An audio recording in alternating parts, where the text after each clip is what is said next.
கர்த்தர் நல்லவர். இயேசு கிறிஸ்துவின் இனிய நாமத்தில் உங்களுக்கு இந்த புதிய மாதத்தினுடைய அன்பின் வாழ்த்துக்களை நான் சொல்லிக்கொள்ள விரும்புகிறேன். ஆண்டவர் கிருபையாய் நம்மளை 4 மாதம் முடித்து இந்த 5வது மாதத்தை கர்த்தர் நமக்கு காண பண்ணியிருக்கிறார். எல்லா துதி கன மகிமை ஆண்டவருக்கே நாம் செலுத்துவோம். ஒவ்வொரு நாட்களிலும் நம்மளை சுகத்தோட பலத்தோட ஆரோக்கியத்தோட தேவன் நம்மை நடத்தி வருகிறது பெரிய கிருபை.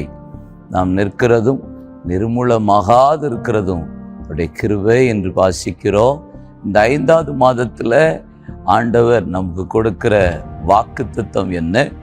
சங்கீதம் 81ஆம் அதிகாரத்தில் 10 16 வசனம் வரைக்கும் நீங்கள் வாசித்தா சில வார்த்தைகள் எனக்குள்ள தொடப்பட்ட ஒரு வார்த்தைகளை ஆவியானவர் என்ன நடத்தின அந்த வார்த்தைகளை உங்களுக்கு நமக்கு அது ஒரு பிரயோஜனமா ஆசீர்வாதமா இந்த மாதத்தில் தேவன் தரப்போகிறார். 10ஆம் வசனத்திலிருந்து, உன்னை எகிப்து தேசத்திலிருந்து புறப்பட பண்ணின உன் தேவனாகிய கர்த்தர் நானே. உன் வாயை விரிவாய் திற, நான் அதை நிரப்புவேன். ஆண்டவர் சொல்லுகிறார், நான் நிரப்புவேன். 2வது வார்த்தை நீங்க வாசித்தீங்கன்னா 14ஆம் வசனத்துல, நான் சீக்கிரத்தில் அவர்கள் எதிராளிகளை தாழ்த்துவேன். 3வது சொல்லுகிறார், என் கையை அவர்கள் சத்துருக்களுக்கு விரோதமாக திருப்புவேன். அப்பொழுது கர்த்தரை பகைக்கிறவர்கள் அவருக்கு இச்சகம் பேசி அடங்குவார்கள். அவர்களுடைய காலம் என்றென்றைக்கும் இருக்கும். அடக்குவேன், கர்த்தர் அடக்குவேன். 16ஆம் வசனத்துல பாருங்க, உச்சிதமான கோதுமையினால் அவர்களை போஷிப்பேன். கடைசியா சொல்லுகிறார், கண்மலையின் தேனினால் உன்னை திருப்தி ஆக்குவேன். இந்த மாதம் நிரப்பி ஆண்டவர் திருப்தி ஆக்குகிறார். நிரப்ப போறாரு, அதே நேரம் திருப்தி ஆக்க போகிறார். நிரம்பி திருப்தியான ஒரு ஆசீர்வாதத்தை கர்த்தர் இந்த மாதம் நமக்கு தரப்போகிறார். இடப்பட்ட வார்த்தையில வாசித்து பார்த்தீங்கன்னா, ஆண்டவர் சத்துருக்களை தாழ்த்தி போடுவார். ஆண்டவர் சத்துருக்களை விரோதமாக அவர் திருப்புவேன், அவர்கள் சத்துருக்களுக்கு விரோதமாக திருப்புவேன்றாரு. 3வது அடக்குவாராம். எல்லா விதமான பகைஞர்களையும் இச்சக பேச்சையும் கர்த்தர் அடக்குவார். உச்சிதமான கோதுமையினாலே போஷிப்பேன்றாரு. கண்மலையின் தேடினாலே திருப்தியாக்குவேன் சொல்லுகிறார். இந்த மாதம் கர்த்தர் நிரம்பி ஆண்டவர் திருப்தியாக்க போகிறார். ஆண்டவர் சொல்லுகிறார், உன் வாயை விரிவாத்தர, அதை நான் நன்மையினால நிரப்புவேன். எகிப்து தேசத்திலிருந்து அடிமைப்பட்டிருந்த நாட்களில் ஆண்டவர் சொன்ன வார்த்தை, உன் வாயை விரிவாய் தர. எகிப்து தேசத்திலிருந்து புறப்பட்ட பண்ணின உன் தேவனாகிய கர்த்தர் நான். பெருமுச்சோட விண்ணப்பத்தோட தேவ சமூகத்தில் ஜெபிச்சாங்க பாருங்க. திறந்தது நிமித்தம் கர்த்தர் அவர்களை விடுவித்தார். உன்னை நான் விடுவித்ததே நீ உரத்த சத்தமா வாயை திறந்து கர்த்தரை நோக்கி கூப்பிட்டதுனால தானே. ஆண்டவர் அதை நினைவுபடுத்தி பேசுகிறார். இன்னைக்கு ஆண்டவர் நம்மளை பார்த்து சொல்லுகிறார், உங்களை நிரப்பணுமா, உங்களை திருப்தி ஆக்கணுமா, சத்துருவை தாழ்த்தணுமா, சத்துருக்கள் பக்கம் கர்த்தருடைய கரம் திரும்பணுமா, அடக்கணுமா? யோசித்து பாருங்க. நிரம்பி வழியணும், போஷிக்கணுமா? வாயை விரிவாய் திறக்க கர்த்தர் விரும்புகிறார். ஆண்டவரை துதிக்கிறதுல, ஊழியம் செய்கிறதுல, கர்த்தருடைய நாமத்தை மகிமைப்படுத்துகிறதுல, இயேசு பற்றி மற்றவர்களிடத்துல சொல்லுகிறதுல, ஆண்டவர் நமக்கு செஞ்ச நன்மையை சாட்சியா சொல்லுகிறது நிமித்தம் ஆண்டவர் சொல்லுகிற, நீ திறக்க ரெடியா இருந்தா நான் நிரப்ப ஆயத்தமா இருக்கிறேன். ஆண்டவர் உங்க குடும்பத்தை நிரப்ப ஆயத்தமா இருக்கிறார். உங்க பிள்ளைகளில கர்த்தருடைய ஆவியினால நிரப்ப ஆயத்தமா இருக்கிறார். என்னென்ன குறைவு இருக்கோ அதை எல்லாத்தையும் கர்த்தர் நிரப்புவார். நீங்க வேதத்தை வாசித்து பாருங்க.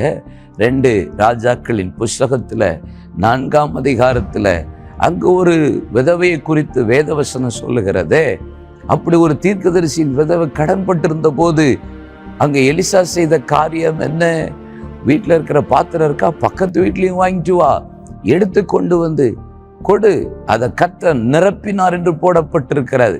நீங்க திறந்து பேசணும், ஆண்டவர்கிட்ட உள்ளதை பேசணும். உன்கிட்ட என்ன இருக்கு அங்க பாத்தீங்களா? வேத வசனம் சொல்லுகிறது 1 ராஜாக்கள் 17ஆம் அதிகாரத்துல கர்த்தர் எலியா தீர்க்கதரிசியை விதவை வீட்டுக்கு அனுப்புகிறார். கேரித்திலிருந்து கிளம்பி அங்கிருந்து விதவை வீட்டுக்கு கர்த்தர் போக அனுப்புறார். போயிட்டு அவ விறகு பொறுக்கி சாப்பிட்டு சாகலான் இருக்கா. உன்கிட்ட என்ன இருக்கு? அவ வாயை திறந்து சொல்றா, சாப்பிட்டு சாகிறதுக்கு தான் இதை பொறுக்கிக்கிட்டு இருக்கேன், முதல்ல என்கிட்ட கொண்டு வா. கர்த்தர் பஞ்சகாலம் மட்டும் மாவும் கலசத்துல எண்ணெயும் குறைந்தே போகல, நிரப்பினார், நிரப்பி திருப்தியாக்கினார் இருக்கு.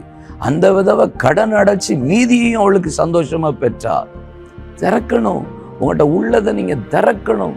இயேசு போகிறா, தாவீதின் குமாரனே எனக்கு இறங்கும். வாயை திறந்து கூப்பிட்ட போதுதான் கர்த்தர் ஒரு பெரிய மாற்றத்தை உண்டாக்கி நின்று உனக்கு என்ன வேணும்னு கேட்டார். நீங்க மௌனமா இருந்துட்டு இல்ல, திறங்க, கர்த்தரை நோக்கி கூப்பிடுங்க. 2 நாளாகமத்தின் புஸ்தகம் 32ஆம் அதிகாரத்துல வாசித்து பாருங்க. ஏசாயாவும் எசேக்கியாவும் கர்த்தரை நோக்கி அபயமிட்டார்கள், சத்தம் போட்டு கூப்பிட்டாங்களாம். ஒரே ஒரு தேவதூதன் தான், 1,85,000 சத்துருவின் பாளையம் சங்கரிக்கப்பட்டது. கூப்பிடுறீங்களா? இந்த மாசம் ஆபத்து காலத்துல என்னை நோக்கி கூப்பிடு, நான் உன்னை விடுவிப்பேன், நீ என்னை மகிமைப்படுத்துவார். உங்களை கர்த்தர் இன்னைக்கு திருப்தியாக்க போகிறார். இந்த மாசம் நிரப்பி ஆசீர்வதிக்க போகிறார். உங்களுக்கு விரோதமா பேசுகிற இச்சகமான வார்த்தைகளை கர்த்தர் அடக்க போகிறார். சத்துருக்களை தாழ்த்தி போட போகிறார். கலங்காதீங்க, தைரியமா இருங்க. தேவன் உங்கள் வாயை விரிவா திறக்க சொல்றார். துதிக்கிறது இல்லை, ஜெபிக்கிறது இல்லை, ஆராதிக்கிறது இல்லை, கர்த்தரை பத்தி சொல்லுகிறது இல்லை, அவரை நோக்கி கூப்பிடுகிறது இல்லை, விண்ணப்பம் பண்றது இல்லை. திறங்க. தேவையில்லாத காரியத்துக்கு உங்க வாயை திறந்து சாபத்தை வாங்கிக்காதீங்க. தேவையில்லாத காரியத்தை பேசி தேவையில்லாத ஆசீர்வாதத்தை இழந்து போகாதீங்க. உங்கள் வாயை விரிவாய் கர்த்தருக்காக திறங்க. நன்மையினால நிரப்ப போகிறார். அது திருப்தியா முடிய போகிறது. கர்த்தர் இந்த மாதம் நம்மளை அப்படி ஆசீர்வதிக்க போகிறார். நான் உங்களுக்காக ஜெபிக்க போகிறேன். தகப்பனே, இந்த புதிய மாதத்துக்காக நாங்கள் நன்றி சொல்லுகிறோம். விசேஷமாக இந்த 5வது மாதத்துல எங்கள் வாயை நாங்கள் விரிவாய் திறந்து ஆண்டவரை திக்கற்றவர்களுக்கு உதவிகளுக்காக திறக்க, ஆண்டவரை துன்பப்படுகிறவர்களுக்காக திறக்க, சுவிசேஷத்திற்காக திறக்க, ஜபத்திலையும் ஆராதனையிலும் வாயை திறந்து உம்மை நோக்கி பார்த்து ஆராதிக்க, விடுதலையோடு உம்மை நோக்கி கூப்பிட கர்த்தாவே எங்களுக்கு கிருபை தாரும். நிரப்புகிற தேவன். சத்துரு தாழ்த்தப்பட்டு போகும், அடக்க போகிறீர். ஆண்டவரை சத்துருவான பக்கம் திருப்புவேன்னு சொன்னீங்களே. ஆண்டவரே, எங்களை கர்த்தர் திருப்தியாக்கி எங்களுக்கெல்லாம் நிரப்பி அனுப்ப போகிறதற்காக உமக்கு ஸ்தோத்திரம். ஒவ்வொரு பிள்ளைகளையும் கர்த்தர் அப்படியே ஆசீர்வதிங்க. உம்மை நோக்கி கூப்பிடுகிற பிள்ளைகளுக்கு நீ சமீபமானவர், விடுவிக்க போகிறதற்காக ஸ்தோத்திரம். பிதா, குமாரன், பரிசுத்தாவின் நாமத்தில் இந்த மாதம் என்னென்ன காரியங்களில் குறைவு இருக்கிறதோ நிரப்பி திருப்தியாக்க போகிறதற்காக ஸ்தோத்திரம். 6 கச்சாடிகளை நிரப்பி அதுக்கப்புறம் திராட்சரசமாய் திருப்தியாக்குனது போல எங்க பிள்ளைகளின் வாழ்க்கை மாறப்போகிறதற்காக ஸ்தோத்திரம். ஒரு பக்கம் நிரப்புகிறீர், அடுத்த பக்கம் திருப்தியாக்குகிறீர். என் தேவனுடைய நாமம் இந்த நாள் மகிமைப்பட போறதுக்காக ஸ்தோத்திரம். இயேசு கிறிஸ்துவின் நாமத்தில் ஜெபிக்கிறோம் எங்கள் நல்ல அருமை பிதாவே. ஆமென், ஆமென். God bless you. கர்த்தர் உங்களை ஆசீர்வதிப்பாராக. கர்த்தரை நோக்கி வாயை விரிவாய் திறங்க. கர்த்தர் நன்மையினால் நிரப்ப மட்டுமல்ல, உங்களை திருப்தியாக்க போகிறார். God bless you. ஆமென்.